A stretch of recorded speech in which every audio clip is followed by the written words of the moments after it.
রাত কেমন রাত হবে আপনার আর আমার, এটা বোঝানোর জন্য আগে মরণ থেকে বুঝাই। ও বাঁশখালীর মুসলমান, খুবই মনোযোগ দেন মা বোনেরা। ও মা, আপনি যে সুন্দর পোশাক পরে সেজে গুজে গহনা পাতি দিয়ে আপনাকে নিয়ে আসা হলো শ্বশুর বাড়ি। মারে, আপনার ঘরের মধ্যে একটা বৃদ্ধ মা আছে, শাশুড়ি। মনে ব্যথা দিবেন না, এই বৃদ্ধ লোকটা আপনার কাছে তেমন কিছুই চায় না, একটু সহানুভূতি চায়। বিনিময়ে আপনার স্বামীর জন্য সে 40টা বছর পরিশ্রম করেছে। ও বোন, আপনাকে বলছি, এই বৃদ্ধ মাটাকে আপনি ব্যথা দিবেন না। এই বৃদ্ধ মাটা আপনার স্বামীর পিছনে 40 বছর পরিশ্রম করেছে। পেটে ধারণ থেকে শুরু করে ওকে মানুষ পর্যন্ত বানাইতে একটা মায়ের হাড় ভাঙ্গনি খাটুনি খেটে বৃদ্ধ হয়ে গেছে আজ। সে কিছুই চায় না রে বোন, আপনার কাছে মাত্র একটু সহানুভূতি আর ভালোবাসা চায়। মনে ব্যথা দিয়েন না, ওনাকে ব্যথা দিলে মালিক বেজার হয়ে যাবে। মালিক, ও বোন, আজকে আপনি আসছেন এই দুনিয়াতে, এই বাড়িতে।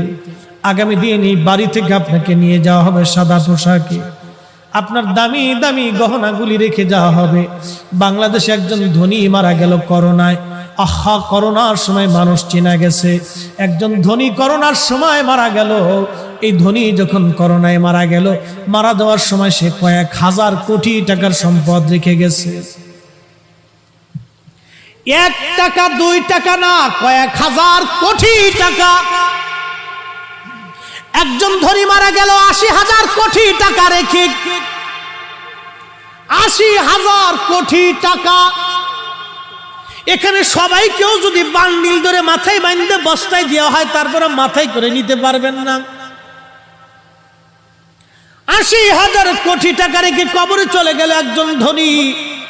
এরকম হাজার হাজার ধনীরা কোটি কোটি কোটি কোটি টাকা রেখে কবরে চলে গেল। করোনার সময় কবরে তারে নিয়ে যাওয়া হলো।